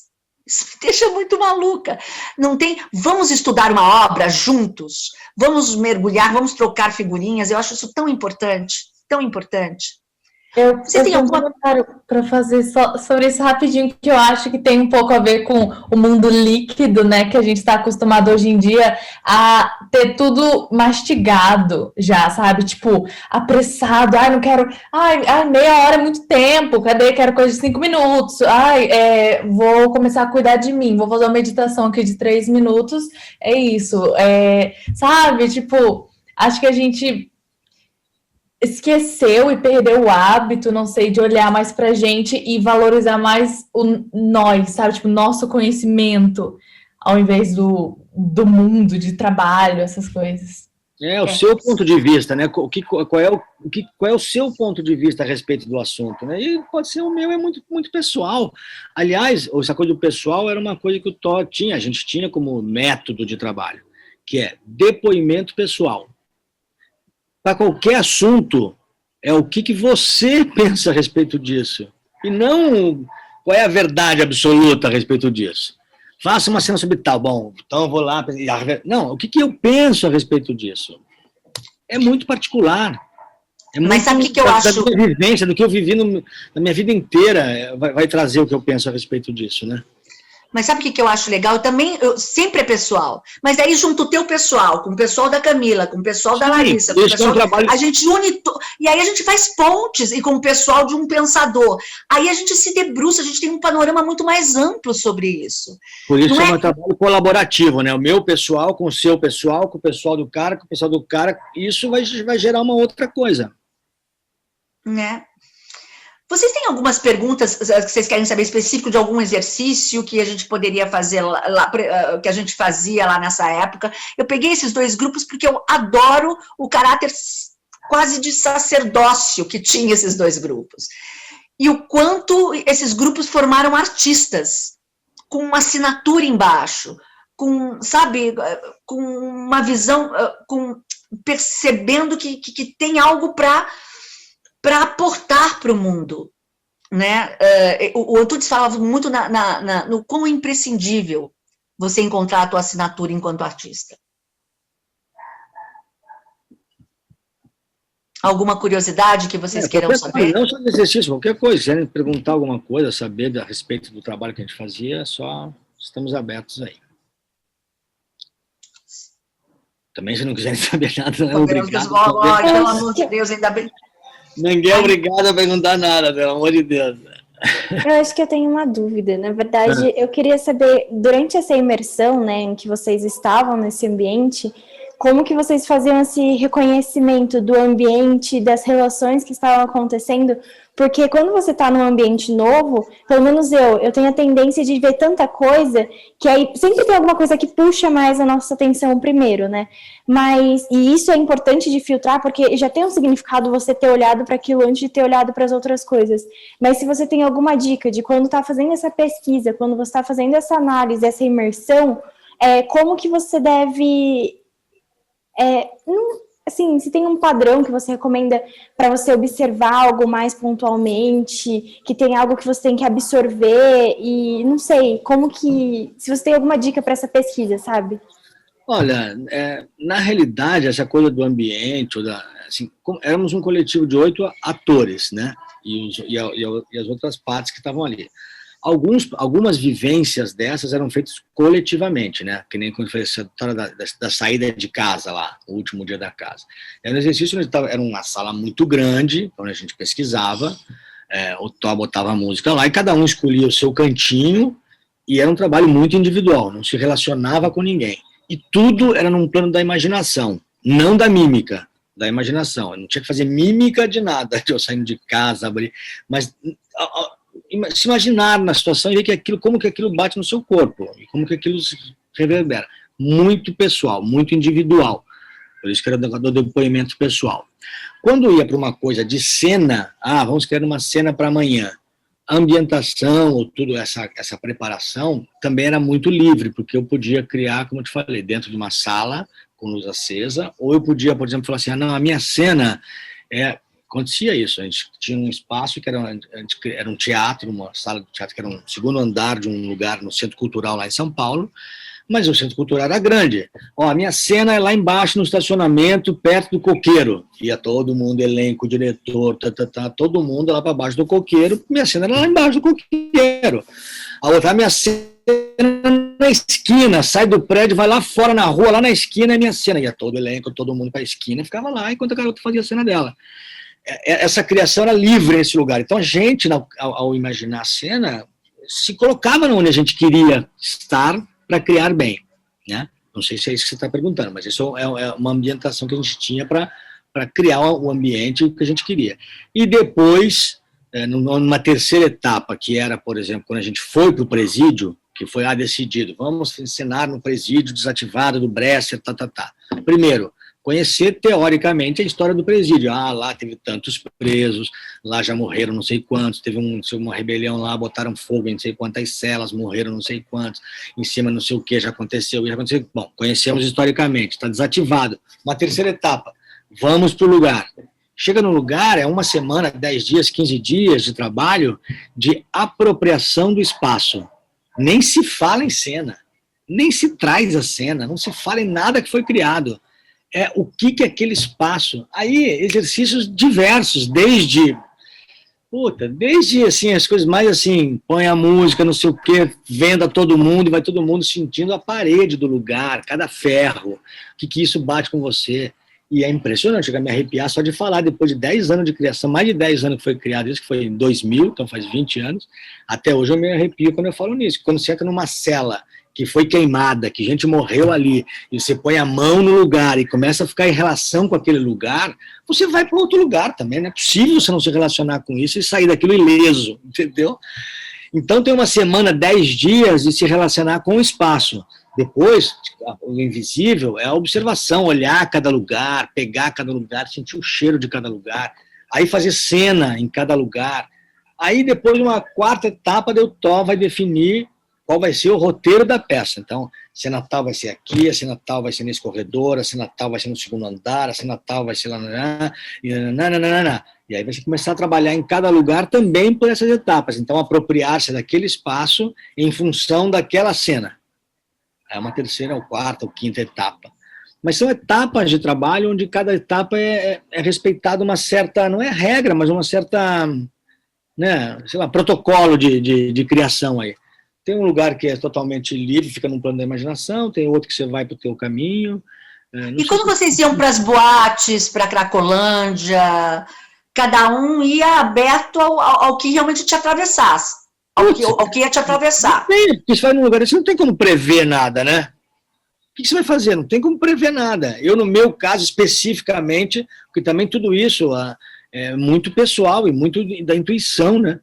E eu falei, cara, é um pessoal que tá lá largado na rua, tá lá, não sei o quê, todo fudido, desculpa falar, mas é isso, tá lá todo, né? O que eu vou fazer? Eu fiz um monte de lanche, preparei um monte de sanduíche, falei, cara, eu tenho que chegar com alguma coisa para eles, né? Não posso chegar lá querendo deles. Eu tenho que chegar me oferecendo para eles, né? Para entender, senão como é que o cara não vai se abrir comigo? Então, você vai criando estratégias para chegar. Chego lá, não adiantou nada a estratégia. Chego lá, o cara que usa muito crack, ele não está com fome. Ele não quer comer. Ele não quer comer. Então, eu cheguei lá oferecendo o sanduichinho, ninguém quis meu sanduichinho, voltei com meu sanduichinho pra casa. Eu tenho uma pergunta. Para você, Flávia e Joelson, assim, vocês dois, tipo, que participaram dessas companhias, né, super, uau, de tirar o chapéu, tipo, qual foi a coisa, não sei, alguma atividade ou cena ou conselho ou aula que mais foi desafiador para vocês e que mais mudou vocês como, tipo, ser humano, além de ator, sabe? Tipo, alguma coisa que você falou, nossa, sem eu estar aqui nesse lugar, eu não teria aprendido isso, ou eu não teria passado por isso, e eu não teria conseguido tal coisa, tipo, não sei, evoluir como ser humano, ou tipo assim. Ai. Bom, eu vou começar comigo, depois a Flávia termina, que ela é melhor para terminar. Ela finaliza melhor. Eu acho assim, né? Cara, não tem assim conselho, né? Não tem nada assim. Para mim, o que me marcou na realidade é a descoberta, primeiro, de que eu sou livre para criar aquilo que eu quiser criar e que o espaço da criação é um espaço do erro e não do acerto. Isso me deu uma liberdade, porque eu não tenho a preocupação de satisfazer ninguém. Eu não tenho essa preocupação de chegar lá e receber o aplauso, não na sala de ensaio. O aplauso, se a gente for receber, depois a plateia, se tiver que gostar também. Mas o que eu acho, assim, na sala de ensaio é um espaço do erro. Então isso me tirou, por exemplo, não vou dizer que a palavra seja medo, né? Mas que assim, a gente sempre que está num processo de ensaio, num teste, não sei o que está sendo provado, testado, você está sob o olhar do outro, você quer, de alguma maneira, satisfazer o outro. Você quer, de alguma maneira, que o outro goste de você, né? Então, isso, até antes do Teatro da Vertigem, isso para mim era um bloqueador de muita coisa, porque eu queria acertar. Então eu me arriscava pouco. Porque eu ia naquilo que eu já conheço. Aí eu sei falar um texto bom, eu sei bem falar um texto, eu sei decorar, eu sei que eu não tenho que ficar olhando para dentro. Antigamente era assim, né? Você não pode ficar de costas para a plateia. Hoje em dia já mudou. Mas não pode ficar de costas para a plateia. Então você fala assim, bom, não pode ficar de costas para a plateia, tem que falar bem o texto, tá com o corpo ali inteiro, não pode estar com o corpo mole. Mas é muito pouco isso, dentro da possibilidade que a gente tem de criação e de descobrir coisas dentro da gente. Então, essa possibilidade de você pode tudo, absolutamente, nada está errado, absolutamente nada está errado, pode não servir para aquela obra, mas para alguma coisa vai servir. E isso, para mim, foi o que mais mudou na minha vida. Porque não teve um exercício, que em um ano de trabalho, 5 dias por semana, 6 horas, acontecem muitas coisas que te transformam. Muitas. A gente podia ficar horas aqui, eu ficar lembrando, puta, teve aquele exercício, cara, aquele da escrita automática, meu Deus, você começa a falar um monte de coisa, o que deu aquilo, aí você começa a lembrar de coisas, eu falo, gente, tem muita coisa que mudou a minha vida, mas se eu fosse resumir, era assim, o espaço do ensaio, primeiro, é um lugar que você faz para você e não para o outro. Então, quanto mais você se libertar do outro, mais você se amplia, mais você cresce, mais você descobre coisas, mais você vai descobrir coisas que você nem imaginava que você era capaz e que você pode errar. Que mesmo que o cara fale assim, não, tá tudo errado, é só você não sofrer com isso. Desapega, pode doer no comecinho, a gente é gente, né? Claro que se alguém fala, não, foi ruim. Garota, que você tá maluca, o que você quer fazer com isso? Não, tá tudo errado. Claro, vai doer na hora. Mas faz parte do trabalho do artista saber que isso faz parte do trabalho. Você falar isso não tá bom, não tá tudo bem. Não tá bom para aquele diretor. Pode ser que um outro diretor olhe a mesma cena e fale, que incrível! Pode. Normalmente é assim. Normalmente é assim. Alguém diz que odiou, o outro diz que ama você. Na vida é assim. Tem pessoas que te odeiam, tem pessoas que te amam. E você é quem você é, né? Então, essa liberdade de poder criar o que eu quisesse, e a pessoa pode não gostar. Agora, isso não quer dizer que eu não tenha toda aquela outra parte, tem que ser cumprida, né? A disponibilidade, o querer fazer, porque também não adianta falar assim, tiro da cartola, não gostou, o problema é teu. Não é assim. Eu tenho que ter a minha outra parte bem feita, né? Eu tenho que ter a minha outra parte bem executada, minha pesquisa de campo, minha pesquisa teórica, o meu corpo aquecido, a minha voz inteira, a minha vontade de trabalhar, a minha vontade de jogar com o outro, eu estar inteiro aqui, eu estar disponível para que Débora vier. Agora, se está errado, o problema não é meu. Vamos fazer o certo então, vamos tentar, uma hora a gente acerta. Não tem problema. Para mim foi isso. Então, eu queria falar de 2 momentos do Antunes que para mim foram a minha grande sorte. Eu ter feito a primeira peça com Antunes, foi uma remontagem do Macunaíma. Por quê? Porque ele deixava, às vezes, a sábado, de meio-dia às 11 da manhã, a gente numa quadra, vivendo a vida do índio. Vivendo, literalmente. Vivendo, todo mundo lá de índio, e andando como índio, tudo na imaginação. Olha, era na imaginação, mas a gente cumpria fazendo fogueiras na imaginação, mas a gente punha os gravetos, enrolando o cigarrinho, não podia acender o cigarrinho, mas o tempo do índio, e muitas vezes ele trazia índios da FUNAI, para ficar, ele chamava 24 horas do índio, ficar 8 horas a gente interagindo com índios. E eu percebi que o tempo do índio é o tempo do desfrute, que é o tempo do ator, é o tempo do saborear as coisas, é o tempo de se deixar afetar de verdade pelas coisas.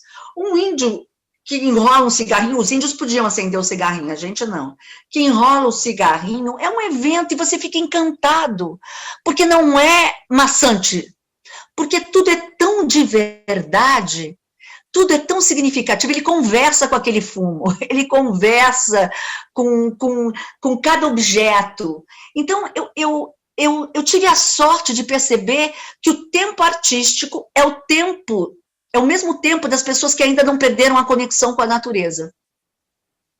É o tempo do se abrir para, de fato, viver a vibração da celebração que é a presença. Então, o fato de eu ter feito a primeira peça, ser Macunaíma, e a gente ter, às vezes, 9, 10 horas convivendo com índios, 9, 10 horas olhando um graveto, sentindo a textura do graveto, cheirando o graveto, olhando... Nunca vou me esquecer, uma vez, um índio cantando uma música do meu lado, que eu adorava, tiuá, tiuá, tiuá, e aí eu falei assim, gente, que lindo, quem foi que compôs essa música que eu adorava, Borboleta. Índia Borboleta, eu falei, que nome lindo, Índia Borboleta, quem é Índia Borboleta? Ele falou, Borboleta. Eu falei, mas cadê Borboleta? Porque eles ficavam seguindo com a melodia o voo das borboletas e criavam músicas com o voo, por isso que a música parava nos momentos tiuá, tiuá, tiuá, tiuá, porque a borboleta pousava em algum lugar.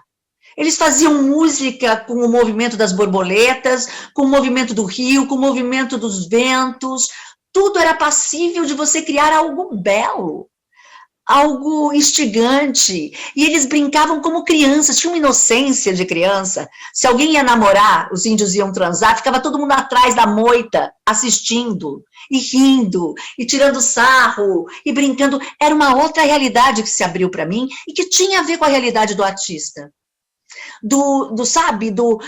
Se eles estão namorando, nem vou olhar. Porque não é... Não, ia todo mundo olhando, todo mundo namorando com todo mundo falando, todo mundo criando coisas. Eles contavam, quando eles iam contar uma história, eles levantavam, eles faziam mímica, da caça, que eles caçaram, e aparecia um macaco. Então, era tudo tão livre. Ter essa oportunidade de começar a fazer as pesquisas do Antunes, eu que inicialmente falava, não ficarei nua em cena, e falei para o Antunes, eu pensei que o Antunes ia me mandar embora. Com o Macunaíma, eu não conseguia mais andar com roupa em casa, com o tempo. Já começava a me atrapalhar. Era uma coisa tão... as coisas foram caindo de uma forma, para mim, foi muito potente esse primeiro momento. Um segundo momento, que eu acho que para mim foi incrível no Antunes, tinha momentos que a gente chamava de períodos jacobinos, que eram momentos muito fortes. Toda semana, ele mandava embora 7 atores da companhia, os 7 atores que menos tinham se entregado ao processo. E era uma pressão, gente, uma pressão que se eu acho que eu não tivesse tido me conectado com esse tempo interno de desfrute que eu aprendi no Macunaíma, eu não teria aguentado. Era uma pressão, era uma pressão, era uma pressão, era uma pressão, era o tempo cena, vai, competição, cena, cenas dificílimas, amanhã eu quero tal monólogo e que você faça nua em cima de 50 homens andando e dançando, gente, a morte caetana no caso, eram coisas dificílimas, e traga a alma, e traga isso, e se não fizer bem, tá fora do grupo, pá, era uma loucura, e aí eu tive o grande salto, que foi quando eu cheguei no máximo de pressão dentro da companhia, eu comecei a não me levar a sério. E foi libertador, de um jeito. Mas eu só cheguei nesse não me... Porque eu posso falar que não me levo a sério, eu posso falar para vocês e continuo me levando. Mas é que chegou no auge da pressão.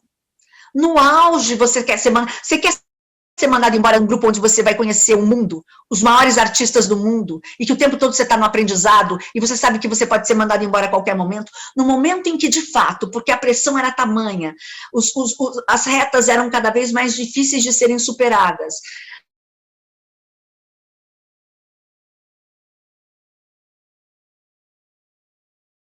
Travou. Ai, na melhor parte. O novo. Flávia, tá travando. Ah, desculpa. Perdeu. Já estava aqui só. Uhum. Imagine, hoje você tem que fazer um Shakespeare muito bem feito. Imagine, hoje um Shakespeare muito bem feito, amanhã um personagem brasileiro, depois um rodriguiano, e fazer de ponta cabeça. Gente, eram retos tão complicados, que quando eu cheguei no máximo da exaustão, quando o Antunes mandou que a equipe tinha que aprender umas 3 músicas, tocar em pífano. Sabe pífano? Por uma peça do Suassuna, eu fiquei 3 dias e 3 noites lá no CPT para tocar Asa Branca e não saía. Eu não conseguia achar a embocadura do diacho do pífano. E ele ia mandar embora quem não conseguisse tocar 3 músicas em pífano. Eu fiquei 3 dias e 3 noites chorando.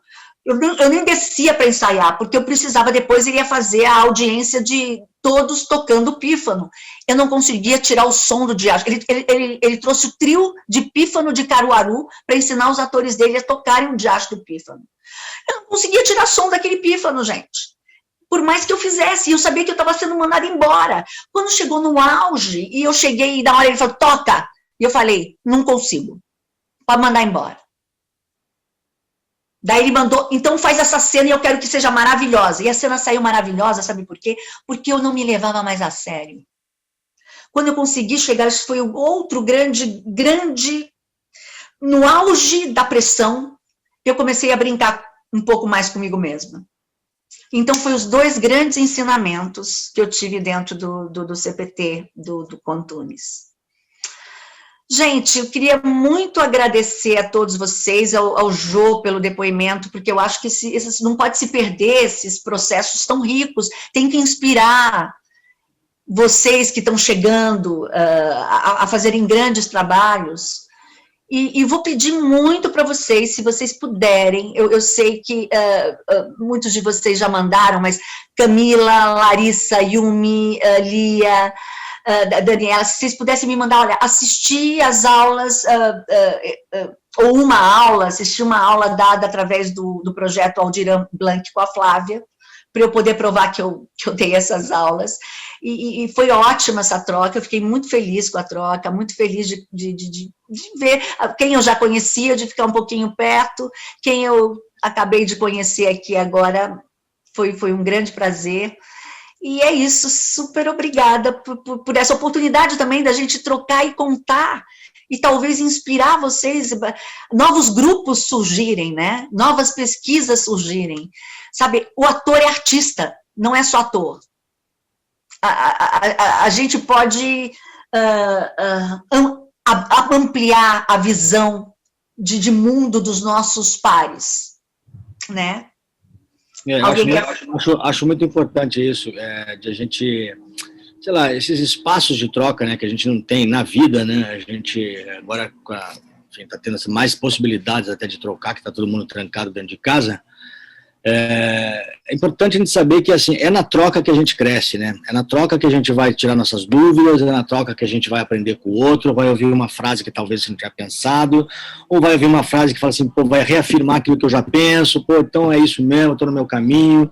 A gente tem que sair um pouco desse mundo individual e achar que a gente está sozinho, que a gente está não sei o quê, porque a arte, pelo menos, eu não vejo no teatro, mais ainda, sem a troca, sem você ver o do outro. Quando eu entrei aqui, a Fábio estava falando sobre isso.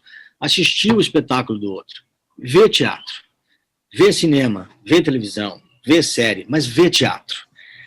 Se te interessa o teatro, que acho que é a forma de base para a construção de qualquer outro veículo, você indo para o teatro e experienciando essas coisas que a gente está falando aqui, da liberdade, da criação, você vai para qualquer lugar, no cinema, na TV, na novela, na série, por qualquer coisa, né?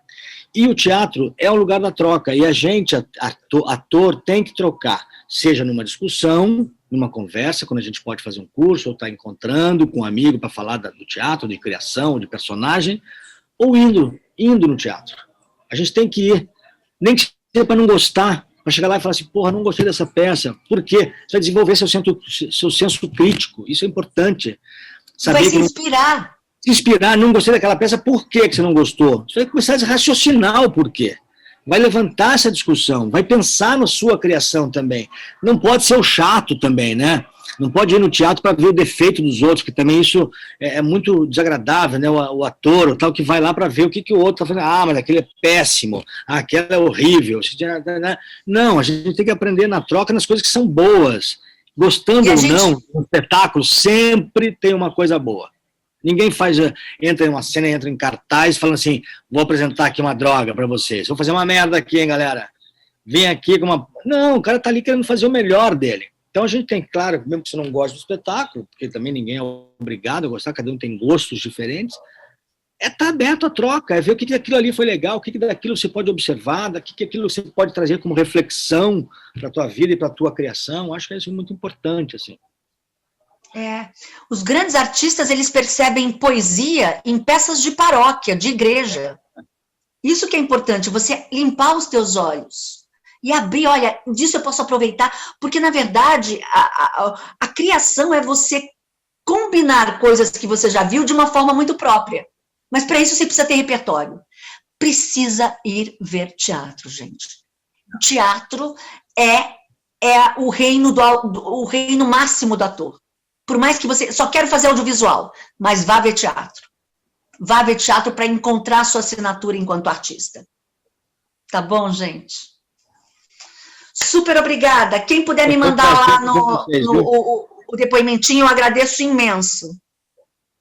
Tá bom? Obrigada, Jô. Obrigada a todos vocês. Gente, muito obrigada. Prazer, Jô. Cheguei depois, mas muito obrigada. Eu amei essas aulas, como sempre. Você é muito incrível. Obrigada. Flávia, a Duda, ela passava todo dia na aula de teatro, que a gente tá na mesma sala agora lá no Wolf, que ela é do Rio, mas agora ela tá fazendo em São Paulo. Toda vez ela falava de você. E aí ficava, quem é Flávia? Quem é Flávia? Meu Deus do céu, eu tenho que descobrir quem é Flávia. Quando eu descobri esse curso, eu falei, meu Deus, eu vou, não quero nem saber. E, nossa, foi sensacional, sério. Eu acho que abriu um novo universo, assim, para mim, pelo menos. E muito legal que, tipo, a gente tá fazendo híbrido. Então, algumas coisas, algumas dúvidas mesmo que eu tirei com você durante as aulas, foi muito muito legal ver aplicando, sabe? E principalmente vendo esse retorno. E os professores mesmo questionando, Yumi, notei uma certa mudança você em tal coisa. Aí eu fiquei tipo, nossa, é realmente essa questão de, às vezes, você se desligar um pouco e se deixar levar mesmo, como isso realmente muda, porque às vezes eu queria acertar, essa afobação de querer acertar me impedia de estar realmente entregue para aquilo. Então foi muito libertador, muito, muito, muito obrigada. Vou gravar o vídeo, eu quero saber até quando eu posso gravar, porque eu tô na casa da minha sogra hoje. Eu acho que fazer super rápido, sabe? Quando você puder, só que assistir, obrigada, eu já agradeço. Perfeito, tá? então. E é isso, não esqueça dos índios. Um passo de cada vez, desfruta cada coisinha, que se a gente for nessa vibe, cara, o teu trabalho, ele ganha um colorido, a gente quer fazer tudo muito rápido, gente, é às vezes um micrésimo de segundo que a gente desfruta uma cena, ela se abre pra gente. Flávia, eu tenho uma dúvida. É para mandar um vídeo falando que... Se você puder, olha, assistir, se você não está no grupo, mas se você puder mandar para mim, ó, assistir uma aula da Aldir Blanc, que a Flávia Pucci deu e não precisa nem falar nada, vou assistir. Pode ser na vertical normal. Hã? Pode ser na vertical normal, né? Como vocês quiserem, só para eu poder provar que eu dei essas aulas. Eu quero também agradecer. Ai, foi demais. Eu não participei das outras aulas, mas essa aula com o Jô também, as coisas que ele falou, nossa, gente, eu fiquei... Ai, teve horas que eu falei, ai, meu Deus, que legal, tipo, que liberdade. Porque às vezes a gente esquece, né, dessa liberdade que a arte dá. Tipo, é tão... Sei lá, tipo, tem tantos artistas e tem tantos que são considerados, assim, tipo... todo mundo se inspira nele, sabe? Que a gente esquece dessa singularidade nossa e que a gente tem que se expressar mesmo e errar mesmo, igual ele falou, nossa, foi demais, gente. Ai, eu vou ficar pensando tanto nisso. Sério, muito obrigada por falar essas coisas. Ai, gente, eu fiquei até emocionada uma hora. Muito obrigada. Obrigada a vocês, queridas. Obrigada, hein? Olha, muito obrigada, Flávia, e Jô também aí, participação especial. Eu gostei muito desses dias, não perdi nenhum encontro, que eu falei, não, tenho que participar de todos. Eu gostei muito dessa interação que a gente teve, tipo, eu também estou fazendo o curso do Wolf, né? Então, muita coisa que você falava batia e combinava com o que eu estava aprendendo no Wolf, e eu acho que foi muito legal essa experiência de, tipo, conversar e escutar pessoas que realmente já estão fazendo teatro, sabe? Essa aproximação de tão pertinho que às vezes a gente sente que é um negócio tão inalcançável, e foi muito bom, tipo, você se dispor a dar esse curso pra gente. Realmente, muito obrigada. Obrigada, pessoal. Eu aprendi muito com vocês, com esse olhinho brilhando, sabe? Com essa entrega. É tão importante, a gente tem que... Sabe, nós somos uma tribo, nós artistas no Brasil. A gente está aqui para reafirmar o outro, para chancelar o outro, para encorajar o outro. E sempre contem comigo para qualquer coisa. Tá bom, pessoal? Precisando de um conselho de uma cena, alguma coisa, estamos aqui nessa tribo, fazendo arte no Brasil. Vamos que vamos. Um beijo, pessoal. Beijão, muito obrigada. Obrigada. Desculpa, eu não paro de falar. Aquelas tem... eu queria saber, eu vi que você gravou todas as aulas. Eu não sei se você vai poder disponibilizá-las. Que eu acabei perdendo uma, que eu tava com intoxicação. Me diz qual e eu vou pedir pro Jô se ele consegue tirar para mim e eu te mando. Se alguém quiser ver alguma. Perfeito. Tá bom? Muito obrigada. Pode ver as outras? Pode. Ai, maravilhosas. Manda para a Flávia qual é a que vocês querem, que daí eu copio e mando para ela. Perfeito, muito obrigada. Tá bom. Obrigada. Tchau, gente. Obrigada, Flávia. Tchau, gente. Obrigadão. Tchau.